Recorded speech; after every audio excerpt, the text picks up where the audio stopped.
అధికారంలో ఉన్నప్పుడు వ్యవసాయ శాఖను మూతేశారు. ఇప్పుడేమో ధర్నాల పేరుతో డ్రామాలిస్తున్నారు. ఎరువుల విషయంలో వైసీపీ నేతల వీధి నాటకాలు చూసి ప్రజలు నవ్వుకుంటున్నారు. వైసీపీ పార్టీ పోకడెట్టుందంటే ఢిల్లీలో కాళ్ళబేరాలు, ఇక్కడేమో వీధి నాటకాలు. ఆంధ్రప్రదేశ్కి వచ్చి ఇప్పుడు యూరియా ఫర్టిలైజర్స్ ఆల్ ఓవర్ ఇండియాలో ఉండే షార్టేజీ, దాని విషయంలో కూడా మన ముఖ్యమంత్రి చంద్రబాబు నాయుడు గారు సెంట్రల్ గవర్నమెంట్లో ఆ కేంద్ర మంత్రితో మాట్లాడి 50,000 టన్నులు కూడా అప్రూవ్ చేయించుకున్నాడు. సమస్య లేకుండా నెట్టుకొని పోతున్నాము. ఇది తెలంగాణలో ఉంది, అన్ని రాష్ట్రాల్లో ఉంది. అది నిన్న అక్కడ ఉపరాష్ట్రపతి ఎలక్షన్ జరిగింది, అక్కడ కాళ్ళు పట్టుకునేది, ఇక్కడ వచ్చేసేసి డ్రామాలు వేసేది. ఇది మనం ఎక్కడ చూడలే. నీ టైంలో అసలు వ్యవసాయ శాఖ మూతపడింది. ఆ ఫెర్టిలైజర్ అనండి, ఇంకా ఏ ఒక్కటి కూడా జరగలే. మైక్రో న్యూట్రియంట్స్ ఇవ్వలే, మెకనైజేషన్ మూసేసేసావు, మైక్రో ఇరిగేషన్ క్లోజ్ చేసినావు. మేము మాట్లాడుతుండవు అక్కడ ఎంఎస్పికి ఒడ్లు కొంటే, ధాన్యం కొంటే 6 నెలలకి జమ చేశారు. మళ్ళీ క్వింటాల్ మీద అడిషనల్ క్వాంటిటీ. ఫర్ ఎగ్జాంపుల్ మాకు 860 కేజీలు పుట్టి 1000 కేజీలు 1050 కేజీలు తీసుకున్నారు నెల్లూరు జిల్లాలో. 6 నెలలకి పే చేశారు. దారుణమైన పరిస్థితులు. కానీ మీరు ఆర్డీఓ ఆఫీసుల్లో ఎరువుల గురించి మాట్లాడి ధర్నా చేయటం. నిన్న సెకండ్ క్రాప్ జరిగింది, యూరియా షార్టేజ్ వచ్చిందా? ఇంచుమించు కవర్ అయిపోయింది కదా. ఎవరు పెట్టి బ్లాక్లో కొన్నారు? కానీ ఇంకా ఆపండి. ఈ నాటకాలు ఆపి చేసిన పాపాలకి మీరు ఈరోజు అనుభవిస్తున్నారు. ఇది మాత్రం అందరూ నవ్వుకుంటున్నారు. అక్కడ అన్కండిషనల్ సపోర్ట్ ఢిల్లీలో. ఇక్కడికి వచ్చి ఏ కేంద్ర ప్రభుత్వం ప్రాబ్లమ్స్ ఫేస్ చేస్తుందో దాని మీద ధర్నా, ఇక్కడ తెలుగుదేశం మీద ధర్నా. ఇది చూసి నవ్విపోతారు. నేపాల్లో చిక్కుకున్న రాష్ట్ర వాసులను సురక్షితంగా తీసుకొస్తామని మంత్రి లోకేష్ భరోసా ఇచ్చారు. సచివాలయంలో అధికారులతో అక్కడ పరిస్థితిపై సమీక్షిస్తున్నారు. కాఠ్మండు నుంచి విశాఖకు ప్రత్యేక విమానంలో వారిని తరలించాలని లోకేష్ ఆదేశించారు.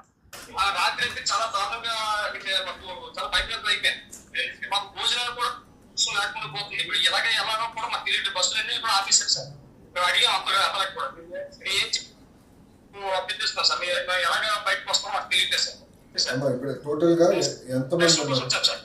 టోటల్ ఎంతమంది ఉన్నారు మీతో?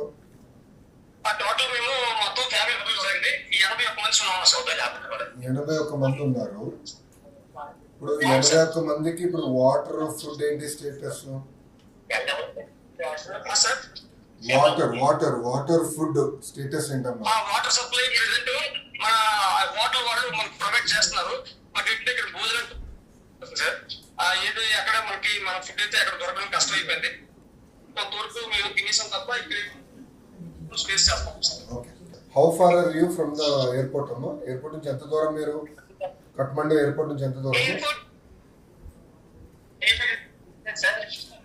Okay, 1.5 kilometers. ఓకే అమ్మా, మాకు వచ్చిన ఇప్పుడు ఫీడ్బ్యాక్ ఇస్ ద ఫాలోయింగ్ అమ్మా. Please wait. మీరు ఎక్కడున్నారో అక్కడనే ఉండండి. మీరు ఎక్కడున్నారో you have to stay there అమ్మా. మేము will be in touch with you. మేము కోఆర్డినేట్ చేస్తాం, మీకు ఫీడ్బ్యాక్ ఇస్తామా time to time. Every 2 hours we will reach out to you అమ్మా. we will give you feedback, nothing to worry. I'm coordinating with Ministry of External Affairs. అక్కడ ఏంటంటే local ప్రస్తుతానికి airports అన్ని shut down చేశారు. Border crossing shut down అయినాయి కనుక currently I don't have a mechanism, విధానం లేదు మిమ్మల్ని ఎన్నిక తీసుకొచ్చడానికి. కానీ తగిన ఏర్పాట్లు మేము భారతదేశం వైపు మేము చేస్తాం. As soon as it opens up మిమ్మల్ని తిరిగి తీసుకొచ్చే బాధ్యత మేము తీసుకుంటాం. మేము కంగారు పడం. అది నెంబర్ 1. నెంబర్ 2, వీఆర్ దేర్ అమ్మా, నథింగ్ టు వరీ అమ్మా. సెకండ్ క్వశ్చన్, మీరందరూ వైజాగ్ కదా? ఓకే, 81 మంది మీరు వైజాగ్ వెళ్తారు అంతే కదమ్మా?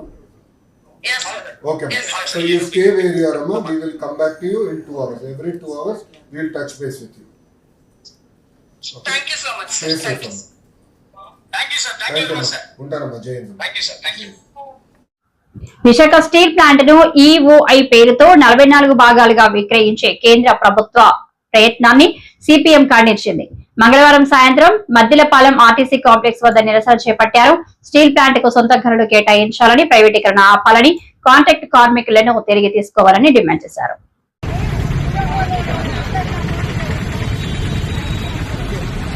విశాఖ స్టీల్ ప్లాంట్ ప్రైవేటీకరణకు వ్యతిరేకంగా గత 1650 రోజులు పైబడి విశాఖపట్నం నగరంలోనూ రాష్ట్ర వ్యాప్తంగా విద్యార్థి, యువజన, కార్మిక, మహిళా ప్రజా సంఘాలన్నీ కూడా పెద్ద ఎత్తున పోరాడుతూ ఉన్నాయి.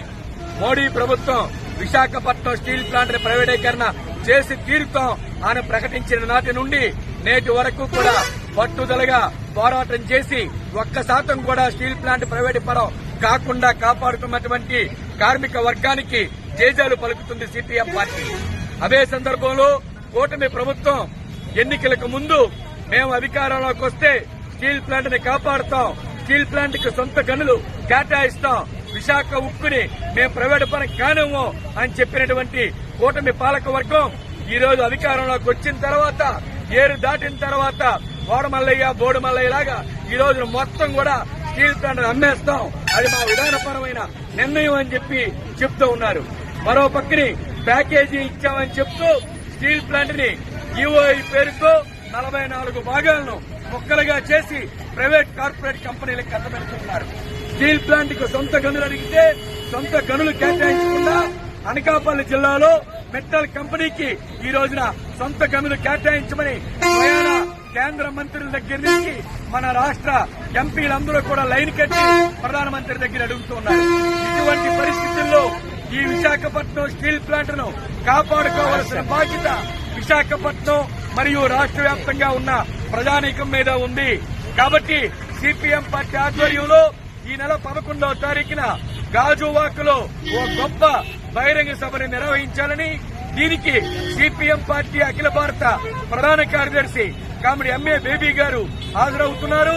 ఈ బహిరంగ సభని జయప్రదం చేయమని విశాఖలో దాదాపు 5 లక్షల పైన వైద్యులకు కరపత్రాలు పంచుతూ గ్రూప్ మీటింగ్లు ప్రభుత్వ ఆసుపత్రులు లేకుంటే ప్రైవేటు దోపిడీని ఆపేది ఎవరు అని చంద్రబాబు సర్కారును ప్రశ్నించిన జగన్.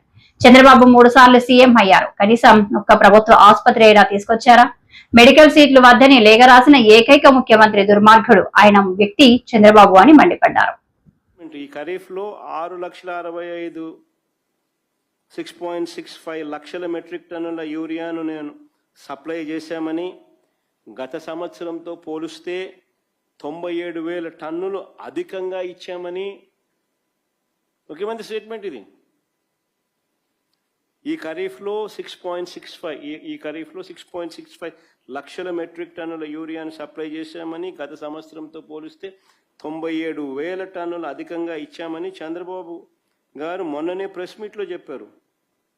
ప్లే చేయమ్మది ఒకసారి ఆయన అన్న మాటలు కూడా. దగ్గర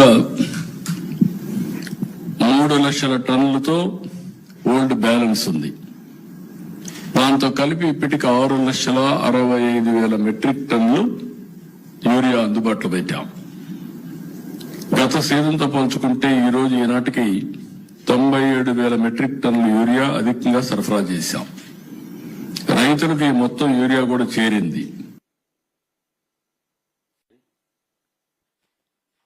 చంద్రబాబు నాయుడు స్వయంగా మాట్లాడుతా ఉన్న మాటలు ఇవి. అధికంగా పాత బ్యాలెన్స్ కాక 3 లక్షల టన్నుల పాత బ్యాలెన్స్ కాక 6,65,000 టన్నుల యూరియాను సప్లై చేశామని, గత సంవత్సరంతో పోలిస్తే ఇది 97,000 టన్నులు అధికంగా ఇచ్చామని ఏకంగా ముఖ్యమంత్రి చెప్తా ఉన్న మాటలు ఇవి. మరి నేను ఒకటే అడుగుతా ఉన్నా, మా చంద్రబాబు నాయుడు గారు చెప్తా ఉన్నట్టుగానే ఈ మాదిరిగానే సప్లై జరిగి ఉండింటే, ఈ మాదిరిగా రైతులకు అంది ఉండింటే, ఈ మాదిరిగా రైతులు రోడ్డెక్కే పరిస్థితి ఎందుకు వచ్చింది? రాలేదనే కదా, ఆయన సప్లై చేయలేదనే కదా రైతులకు ఈ కష్టాలు ఎందుకు ఉన్నాయి? రైతుల చేతిలో యూరియా రాలేదు కాబట్టే కదా ఈ పరిస్థితి ఎందుకు వచ్చింది రాష్ట్రంలో. కారణం ఆర్బీకేలను నిర్వీర్యం చేశారు, ఈ క్రాప్ వ్యవస్థను నిర్వీర్యం చేశారు, పిఎస్సీలను నిర్వీర్యం చేశారు,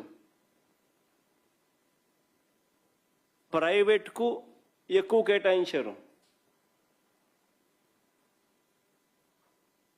మరోవైపు ప్రభుత్వం నుంచి వెళ్తా ఉన్న ఎరువులను తెలుగుదేశం పార్టీ నాయకుల దగ్గరుండి దారి మళ్లించి అధిక ధరలకు అమ్ముకుంటా ఉన్న మాట కళ్ళ ఎదుటే కనిపిస్తూ ఉంది. అది కూడా చూపించమ్మా.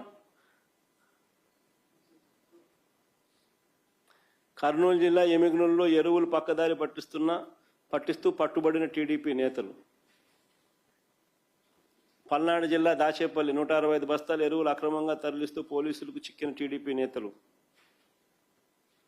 యూరియా పంపిణీలో టీడీపీ నేతల అరాచకం. 70 టన్నుల యూరియా మాయం. నంద్యాల జిల్లాలో డోన్లో. అంటే ఒకవైపున ప్రభుత్వం నుంచి వెళ్ళిన యూరియా అంతా కూడా, ఎరువులన్నీ కూడా టీడీపీ నాయకులు దారి మళ్లించి అధిక ధరలకు అమ్ముకుంటా ఉన్న పరిస్థితి. మరోవైపు వీరు అధికంగా కేటాయించిన ఎరువులు, ప్రైవేట్కి ఏదైతే వీళ్ళు అధికంగా కేటాయించిన ఎరువులు ఏదైతే ఉన్నాయో వాళ్ళు దాన్ని బ్లాక్ చేసి బస్తా ఏకంగా 267 రూపాయలు బస్తా యూరియా ఉంటే దానికన్నా 200 రూపాయలు అధికంగా, 250 రూపాయలు అధికంగా దాన్ని బ్లాక్ చేసి స్కేర్సిటీ క్రియేట్ చేసి బ్లాక్లో అమ్ముతా ఉన్న పరిస్థితి. ఇలా బ్లాక్ మార్కెట్లో ఎరువులు అమ్మడం ద్వారా చంద్రబాబు నాయుడు గారు దీన్ని ప్రోత్సహించడం ద్వారా డైరెక్ట్గా భాగస్వామి కావడం వల్ల దాదాపుగా 200 నుంచి 250 కోట్ల రూపాయల స్కామ్ ఇది.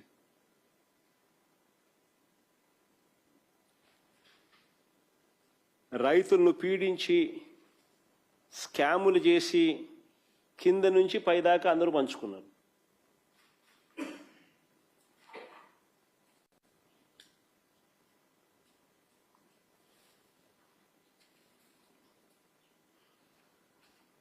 నేను అడుగుతా ఉన్నా, ఈరోజు దగ్గరుండి చంద్రబాబు నాయుడు గారి దగ్గరుండి స్కామ్లో భాగస్వామి అయి దీన్ని ప్రోత్సహిస్తూ ఉన్నాడు. పైపైన మాటలు మాట్లాడతారు, తూతూ మంత్రాలే చేస్తారు తప్ప ఎక్కడా చిత్తశుద్ధితో తనిఖీలు ఉండవు. ఎక్కడా చిత్తశుద్ధితో ఎవరి మీద చర్యలు ఉండవు.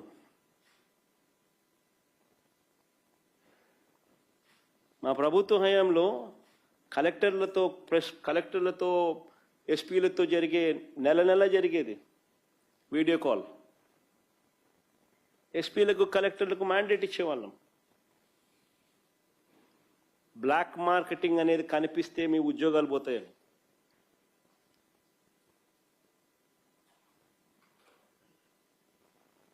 ఈరోజు ఏం జరుగుతా ఉంది? దగ్గరుండి స్కాములో మీరు కూడా భాగస్వాములు అయినారు కాబట్టి విచ్చలు విడిగా జరగనిస్తూ ఉన్నారు, తూతూ మంత్రంగా మాట్లాడుతూ ఉన్నారు. అంతే, ఎక్కడ చిత్తశుద్ధి లేదు, ఎవరి మీద చర్యలు ఉండవు. అంతా దోచుకో, పంచుకో, తినుకో. నాకింత, నీకింత, ఇంకొకరికింత. సిస్టమేటిక్ పద్ధతుల్లో దోచుకోవడం, పంచుకోవడం, తినడం. కంటి కనపడతా ఉంది. రైతులను ఈ మాదిరిగా ఇబ్బందులు పాలు చేస్తూ, రైతుల జీవితాలతో చెలగాటలాడుతూ స్కాములు చేస్తూ ఉన్న ఈ పెద్ద మనుషులు అసలు మనుషులేనా అని అడుగుతా ఉన్నా. మరో వంక ఏ పంటలకు గిట్టుబాటు ధరలు లేవు. ఏ పంటలకు మరో పక్క గిట్టుబాటు ధరలు లేవు. వరి, మిరప, పత్తి, జొన్న, కందులు, మినుములు, పెసలు, మొక్కజొన్న, సజ్జ, రాగులు, అరటి, చీని, కొక్కో, పొగాకు, మామిడి, ఏ పంటలకు కూడా గిట్టుబాటు ధరలు గత సంవత్సరంలో. బొబ్బిలి పట్టణ అభివృద్ధికి రాష్ట్ర ప్రభుత్వం 2 కోట్లు మంజూరు చేసినట్లు ఎమ్మెల్యే బేబియాన్ నాయన చెప్పారు. మున్సిపల్ కార్యాలయంలో బుధవారం ఆయన మాట్లాడుతూ బొబ్బిలి పట్టణ అభివృద్ధికి నిధులు మంజూరు చేయాలని మున్సిపల్ శాఖ మంత్రి నారాయణ కోరగా 2 కోట్లు మంజూరు చేసినట్లు చెప్పారు.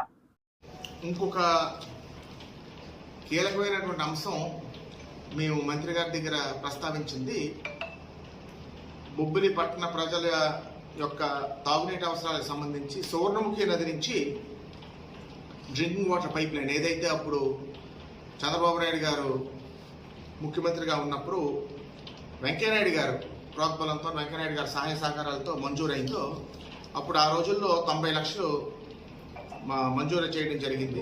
90 కోట్లు మంజూరు చేయడం జరిగింది. పూర్తిగా టెండర్ అయిపోయినటువంటి పనిని, పైపులు కూడా వచ్చినటువంటి పనిని పూర్తిగా గత ప్రభుత్వం పడుకోబెట్టినటువంటి పరిస్థితి. పూర్తిగా అంపశయనం మీద ఉన్నటువంటి స్కీమ్ని మేము ఎవరిని అడగకుండా దాని ఆవశ్యకతని గుర్తించి మ్యాచింగ్ గ్రాంట్ సెంట్రల్ గవర్నమెంట్కి నారాయణ గారు మున్సిపల్ అడ్మినిస్ట్రేషన్ మినిస్టర్ అయిన వెంటనే, మన ఎన్డీఏ ప్రభుత్వం వచ్చాక నారాయణ గారు మున్సిపల్ అడ్మినిస్ట్రేషన్ మినిస్టర్ అయిన వెంటనే అంపశయనంలో ఉన్నటువంటి APUFIDC స్కీమ్ని మళ్ళీ మ్యాచింగ్ గ్రాంట్ కేంద్ర ప్రభుత్వం కట్టి దానికి జీవం పోసి ఇవాళ టెక్నికల్ శాంక్షన్ అయ్యి టెండర్ ప్రాసెస్ స్టేజ్కి చేరిందని మీకు చెప్తున్నాను. అదేవిధంగా సుమారు కిందటి పోయిన ప్రభుత్వం చేసిన నిర్వాహకం వల్ల 30 కోట్ల అదనపు భారం ఈ రాష్ట్ర ప్రభుత్వానికి పడిన ప్రజల అవసరాల దృష్ట్యా, ముఖ్యంగా బొబ్బిలి పట్టణ ప్రజల అవసరాల దృష్ట్యా దానికి ఆమోదం తెలిపారనే విషయం మీకు అందరికీ కూడా సగర్వంగా తెలియజేసుకుంటూ, ఆ గ్రాంట్కి జీవం పోయడమే కాకుండా టెక్నికల్ శాంక్షన్ అయిపోయి టెండర్ స్టేజ్కి రావడానికి కారణం మంత్రి గారు నారాయణ గారని మీకు అందరికీ కూడా పత్రికాముఖంగా ప్రజలకు తెలియజేసుకుంటాం. నమస్కారం. ఒక ముఖ్యమైనటువంటి శుభవార్త మీ అందరితో షేర్ చేసుకోవడానికి ఈ ప్రెస్ మీట్ని అరేంజ్ చేయడం జరిగింది. మొన్న మన కమిషనర్ గారు పంపించినటువంటి సిఫార్సుల మేరకు నేను షరత్ వెళ్ళి మన గౌరవ మున్సిపల్ అడ్మినిస్ట్రేషన్ మినిస్టర్ గారు నారాయణ గారిని విజయవాడలో వారి నివాసంలో కలిసి బొబ్బిల్లో ఉన్నటువంటి దౌర్భాగ్య మౌలిక వసతుల గురించి చాలా అవసరం. బొబ్బిలి పట్టణం పరిధి పెరిగింది, కొత్త కాలనీస్ అనేకమైనటువంటి వచ్చాయి. వేసినటువంటి పాత రోడ్లు అన్నీ కూడా మరి పాడైపోవడం జరిగింది. కాలువలు కూడా చాలా దుస్థితిలో ఉన్నాయి అని వారికి వివరించిన వెంటనే నారాయణ గారు ఎంతో పెద్ద మనసుతో మనకి 2 కోట్ల రూపాయలు మంజూరు చేయడం జరిగింది. అది నిన్నే మున్సిపల్ అకౌంట్లో కూడా క్రెడిట్ అయిందనే విషయం మీకు అందరికీ కూడా తెలియజేసుకుంటున్నాను. ముఖ్యంగా ఈ 2 కోట్ల రూపాయలు కూడాను ముఖ్యంగా ఎక్కువ డ్రైనేజ్ సిస్టమ్కి ఎక్కువ ఖర్చు పెట్టమని వారు నారాయణ గారు సూచించారు. వారి సూచనల మేరకు అదేవిధంగా వారి సూచనలు పాటిస్తూ మరి దాన్ని ఖర్చు పెడతామని తెలియజేసుకుంటూ, ముఖ్యంగా వారికి అడిగిన వెంటనే స్పందించి ఈ 2 కోట్ల రూపాయలు మంజూరు చేసినందుకు వారికి బొబ్బిలి నియోజకవర్గ ప్రజలు, బొబ్బిలి పట్టణ ప్రజల తరపున నా హృదయపూర్వక నమస్కారాలు తెలియజేసుకుంటున్నాను, కృతజ్ఞత తెలియజేసుకుంటున్నాను. తప్పకుండా మీలాంటి ముందు చూపు ఉన్నటువంటి నాయకులు ఈ రాష్ట్రానికి ఎంతో అవసరం. మాలాంటి వెనకబడినటువంటి బొబ్బిలి ప్రాంతానికి కూడా ఎంతో అవసరం అని మీకు అందరికీ కూడా తెలియజేసుకుంటూ, తప్పకుండా వారు ఏ నమ్మకంతో అయితే నిధులు కేటాయించారో అంతే నమ్మకంతో ఆ నిధుల్ని సక్రమంగా ఖర్చు పెట్టి పూర్తి నాణ్యతతోని పనులు చేపట్టి బొబ్బిలి పట్టణంలో వసతులు కల్పిస్తామని మీకు అందరికీ కూడా తెలియజేసుకుంటున్నాను.